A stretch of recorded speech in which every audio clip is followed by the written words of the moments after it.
Welcome back, everybody, to a very special episode of This Is My Bourbon Podcast, where we discuss the spirit of Kentucky.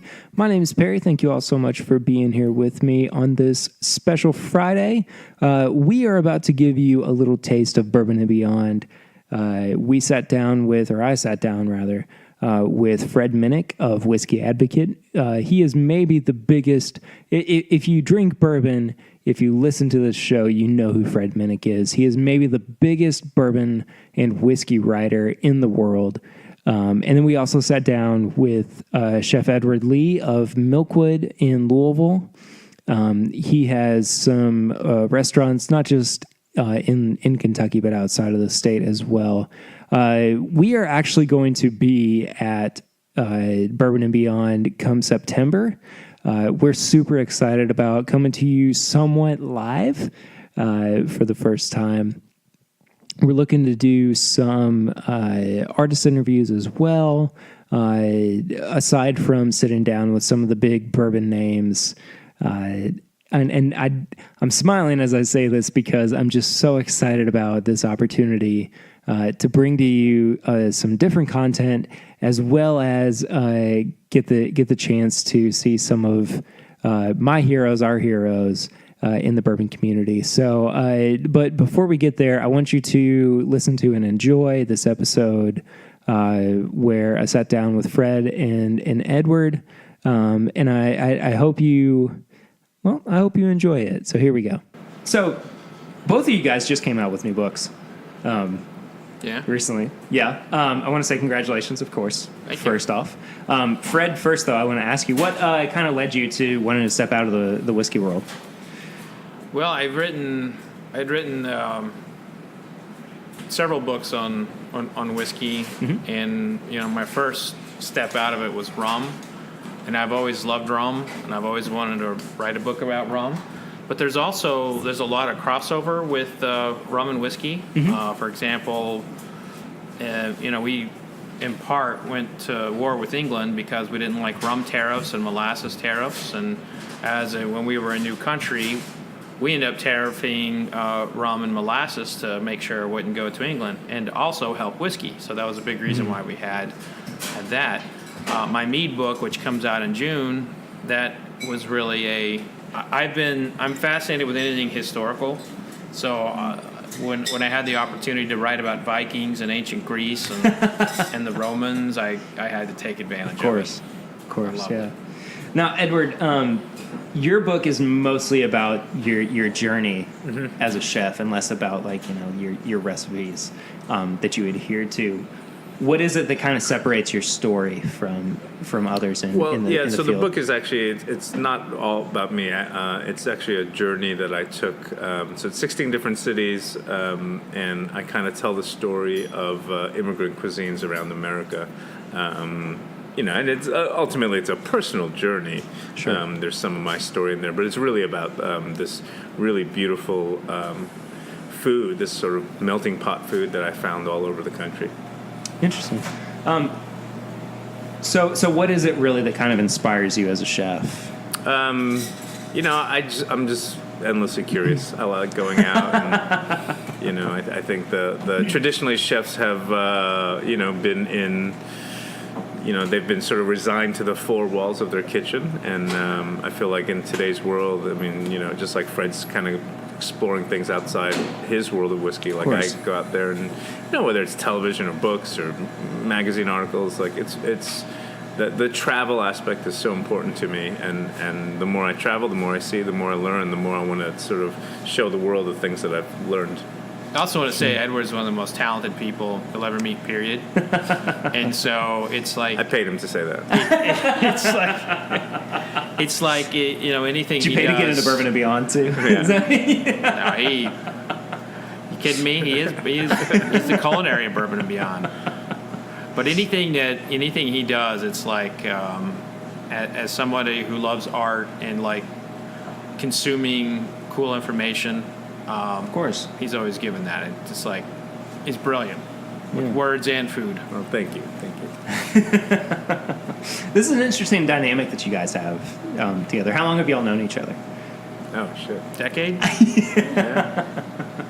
I mean, more recently we've gotten to know each other well, but Yeah. we've known each other for obviously. I remember I got an assignment from Kentucky Monthly to do. I was doing a story on Louisville restaurants, and actually you came up, and I spent the day with you and photographed you and all the food and wrote about it, and you asked me for one of the photos, and I never sent it to you, so. I'm still waiting for it, by the way. I apologize. I never sent you that photo. I'll email you tomorrow. I'm still waiting for it. Speaking of Louisville, you were out of Kentucky for a while, Edward. What brought you back to Kentucky, and what kind of what is it about Kentucky that inspires you as a chef and kind of has influenced your style? Well, I mean, I think I came from New York 16 years ago. And I feel like I found my voice in Louisville, and I was, so the book Buttermilk Graffiti kind of tells a little bit of that story. Is that the graffiti is kind of like the New York in me, and the buttermilk is sort of the American South, and I felt like I was one person in New York, and when I moved to the South. I don't know. It sounds cheesy, but like I found that other voice in me that completed the picture of who I am, and it wouldn't have happened had I not moved to Louisville, and I'm really grateful for that. And I whoever I am going forward, it'll always be sort of etched in stone. In sort of Louisville and Kentucky, and I've watched. Just Fred knows. Like, I came here 16 years ago. Louisville wasn't that great of food and restaurant and bar town 16 years ago. No one could make a mint julep here then. Yeah, and we've seen it grow from being kind of a sleepy sort of, it's kind of, sort of stuck in the old ways to like this really relevant, vibrant, cool city that the world is coming to like experience this thing. So it's really cool to see that transition. And I didn't leave, so I expanded my business to DC. So I go back and forth. So for everyone out there that thinks I left, I live in both cities. I go back and forth. Setting the record straight. Yeah. He's getting that a lot lately. So sure, yeah, I get hit with it a lot. Sure, yeah. Fred, a lot of people have been saying that 2018, there's something big in store for us for bourbon. What do you think 2018 is the year of? For bourbon as bourbon. American whiskey? Yeah. Well, I think this is actually the year that we see kind of like a return of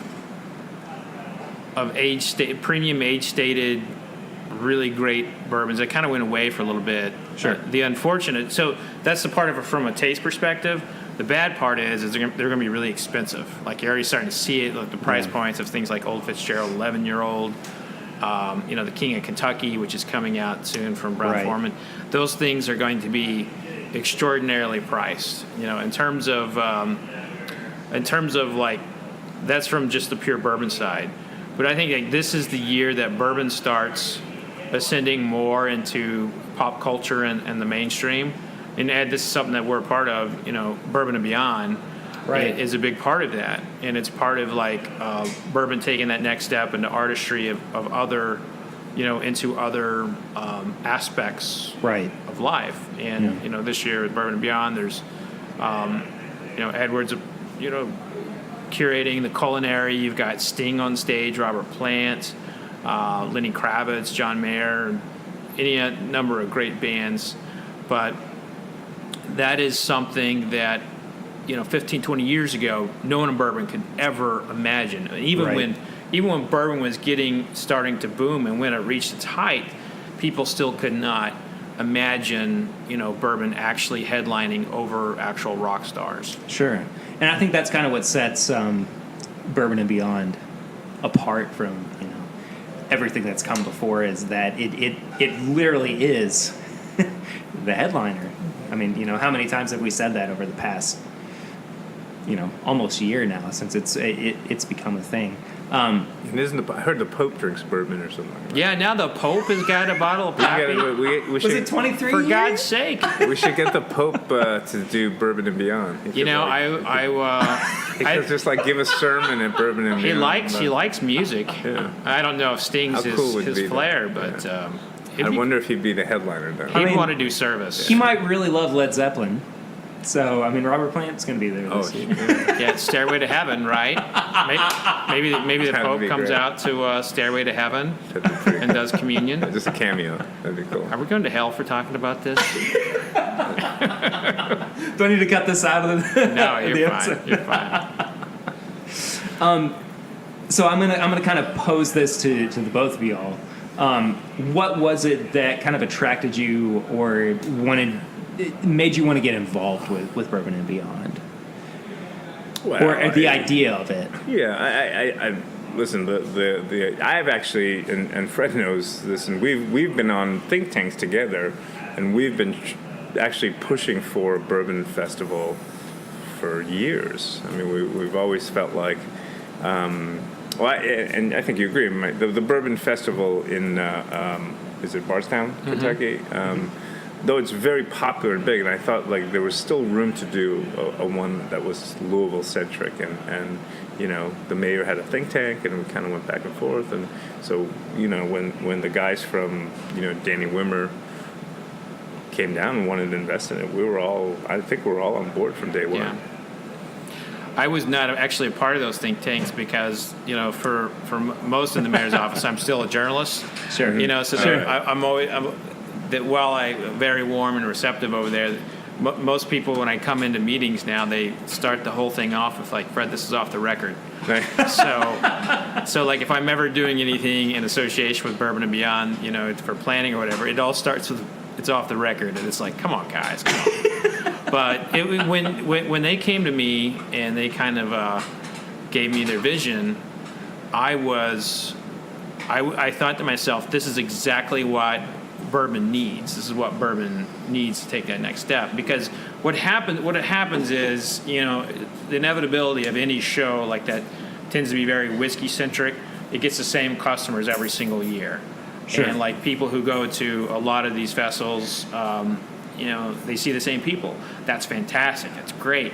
But this, when they presented Bourbon and Beyond to me, I thought to myself, this is what will bring in new people.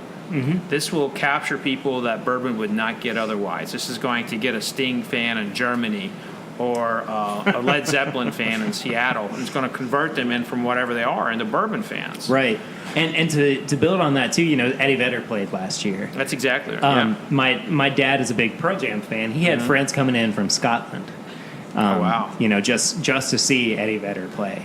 And one of my favorite pieces that was written after Bourbon and Beyond last year was that people were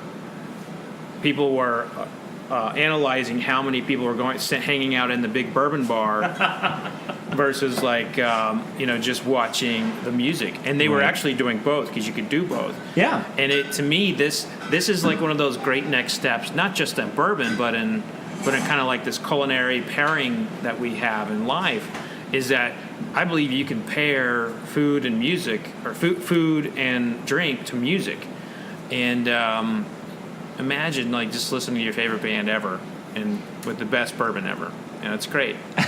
It's a good time. That's exciting for me because I'm a real big John Mayer fan. I took And you he's as a gonna be John there Mayer to see fan, it. actually. Well, the moment we you met. look like- was you it the look like hair? John Mayer. Was it the Yeah, I look hair? like him. Yeah, all right, thanks.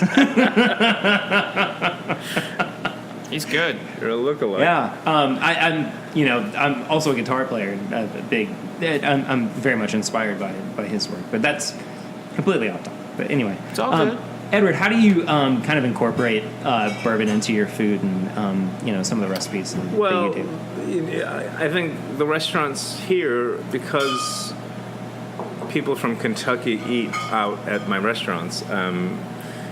I think what's unique about Louisville, as opposed to any other place in the world, is people actually drink bourbon through dinner, and I think Guilty. we're still The rest of the world really still, they do that a little bit, but then they're catching on. But the idea that you can actually, like, you don't have to drink a bourbon and then switch to wine and then go back to bourbon at the end of the night. That you could actually drink bourbon all through the meal. And Sounds familiar.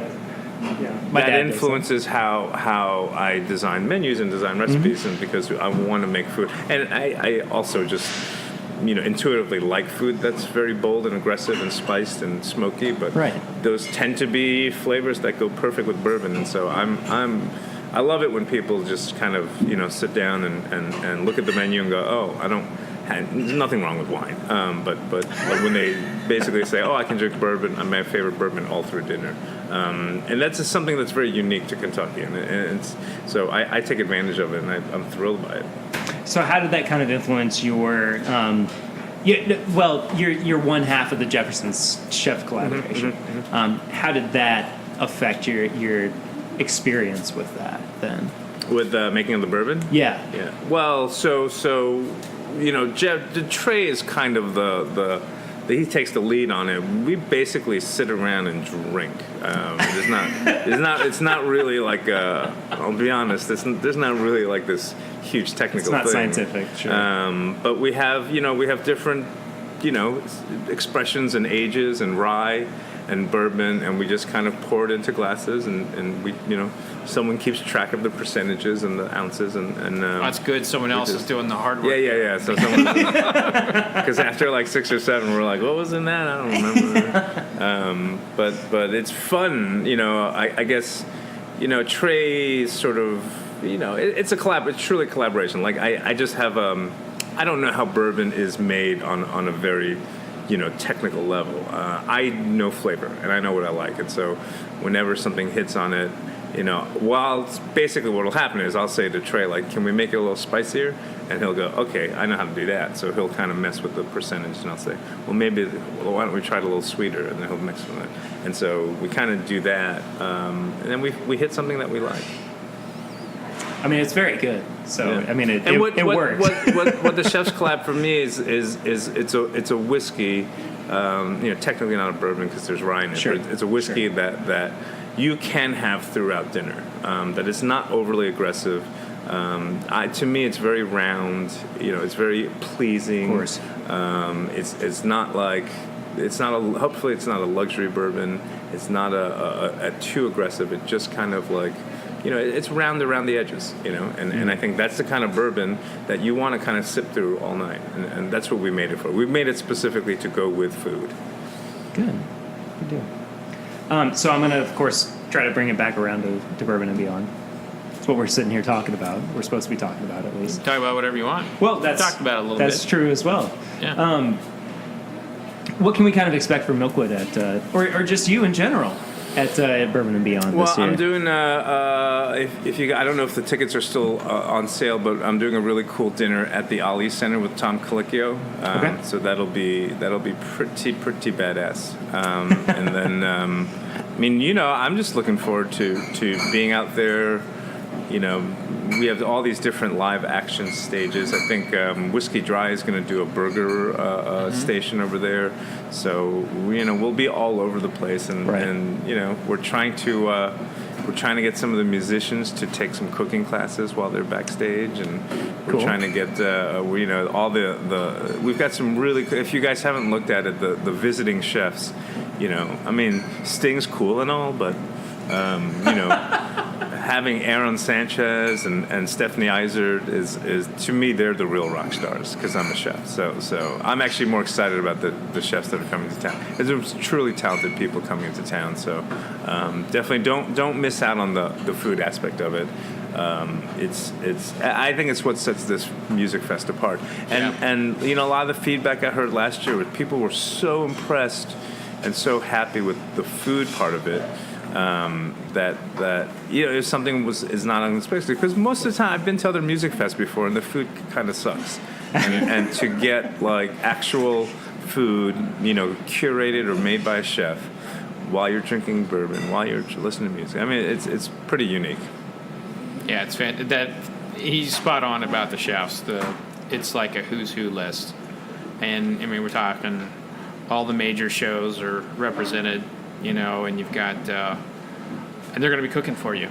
You know, you get an opportunity to, if you get one of those tickets, you get an opportunity to eat some of the good stuff. Sure. And on that same kind of note, what are we expecting from the bourbon side of things this year?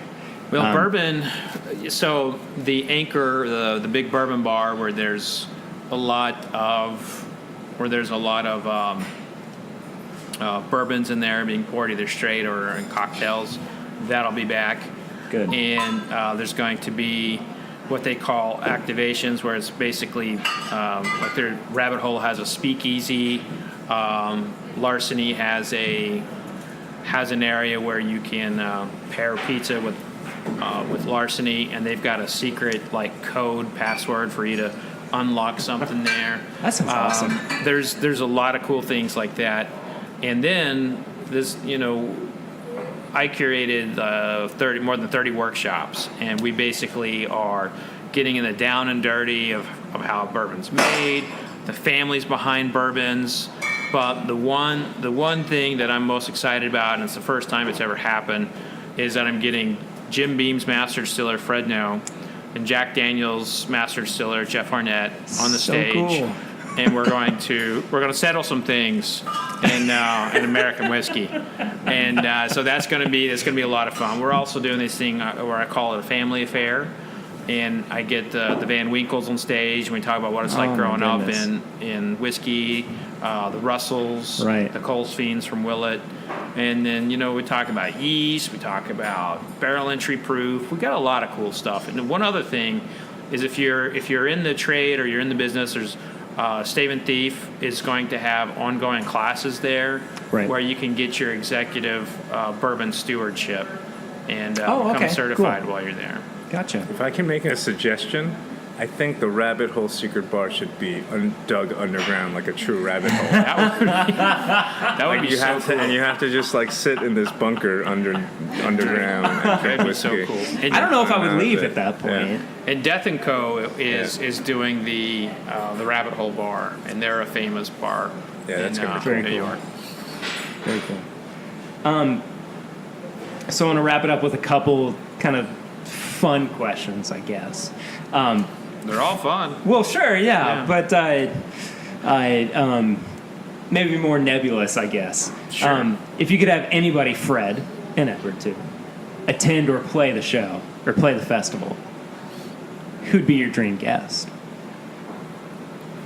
Well, I think we mentioned the Pope. The Pope would be good. The Pope would be good. Pope he'd be up there. Send him an invitation. I'd like to see Bob Dylan, if anyone's goodness. listening. Bob, if you're listening. John Mayer wants you on stage. I think, for me, it would have been Tom Petty. Yeah. Unfortunately, he passed away. But, in that same vein, we're getting a lot of them this year. Of course. Like Robert Plant has always been on my bucket list. I think Neil Young would be a fun one for Bourbon and Beyond. Absolutely. Neil Young would be great. I think you and I talked last year that you would spoon feed him foie gras if he came, yeah. and then I would give him bourbon. If you did a 1-2 with Neil Young and Willie Nelson, that would be killer. Willie Nelson would be a lot of fun. Willie Nelson would be a blast. Yeah, absolutely. And he's a huge foodie. He loves food. He had his own whiskey for a long time. And I don't know if it's still out. He does something in Texas like a fest, something that has food in it. Have you had the whiskey before? Whiskey River? Yeah. It's been a while, but he was typical of that style, those younger ones. I've had it fairly recently and wasn't super enthused by it. But Is it infused with weed? No. Although there are people who are trying to infuse. They are actively infusing things with weed. I've had weed infused wine. Yeah. It's too funky for me. Yeah. It's a funny trend. Like that's when they're doing it with food too now. It's like that's more That natural goes to me back than decades. spirits. yeah, I guess it does. Cuisine, better than that's brownies. not a culinary, Yeah. trick. No, chefs are doing like these intricate dinners using weed. Sure. It's I don't know. I've It's had interesting. people reach out to me like, "Hey, do you write tasting notes on weed?" Right. I'm like, "No." That's your next job. That's your next job. I don't do. Smells like skunk. Yeah.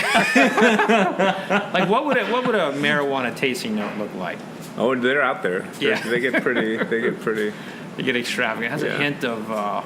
Hint of rainbow unicorn. That's great. And then I think the last question I have to ask is, what is the one dish I think that you represent, or that you think represents you as a chef? Oh, jeez, I don't know. There's a lot of dishes. It's anything that comes out of my kitchen. They're all. It's hard to pick one. Sure. But we do. I want to plug. We're doing this summer. We're switching the format at Milkwood, and we're going to do dim sum all summer long. So it's a really fun format because we'll do like the Asian dim sum format, but we'll kind of play with a lot of different Southern flavors on it. So stuff like that is really fun. Will you for keep me. the ramen? Yeah. Okay. All right, that's good. Fred's pretty We're set gonna on the ramen being on the menu. Yeah, I was talking about it earlier. It's No, we're going to keep that and just, we're just going to have fun with it over the summer. So. Good deal. Good deal. awesome. Just to kind of wrap things up real quick, if people want to find you on social media, where can they do that? Both of y'all. Just Fred Minnick. Yeah. I think Everywhere. Minnick. I think I'm Chef Edward Lee on everything. So. Well, thank you guys so much for sitting down with me. I appreciate it. No, pleasure. Yeah, Thank you. Absolutely. We're looking forward to Bourbon and Beyond. All right, we'll see you on stage, John. So that was our little interview with Fred Minnick and Chef Edward Lee. Before we let you go, I want to say thank you so much for listening. As always, if you want to find us on social media, it's changed recently. We are at My Bourbon Pod on Facebook, Twitter, and Instagram. If you want to send us an email, we are still thisismybourbonshop@gmail.com. If you want to find our merchandise, you can head to bourbonshop.threadless.com. Become a patron of the show at patreon.com/This Is My Bourbon Podcast. For as little as $1 a month, you can keep us going. We would love to have your support. We're, like I said, super excited to be heading to Bourbon and Beyond come September. But until then, check us out next week. Check out this week's episode with Curtis and Tanner. Can't wait to be back with you. But until then, I'm Perry, and this is My Bourbon Podcast.